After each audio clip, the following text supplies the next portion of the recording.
మాట్లాడుకో, నాకు అతేంటో చెప్తాడు. ఆయన కంటే ముందే ముఖ్యమంత్రి అయ్యా. హైదరాబాద్ నగరాన్ని నేనే ఫౌండేషన్ వేసా, నిర్మాణాలు చేశా. నేను వేసిన ఫౌండేషన్ వల్ల ప్రపంచంలోనే నెంబర్ 1 సిటీగా హైదరాబాద్ తయారైందంటే అది నా బ్రాండ్.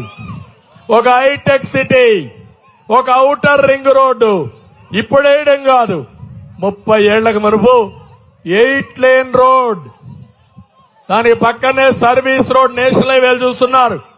అలాంటిది 8 లేన్ రోడ్ వేసి సర్వీస్ రోడ్లు పెట్టి మెట్రో పెట్టి 165 కిలోమీటర్ల రూపకల్పన చేసిన రూపి శిల్పి నేనే.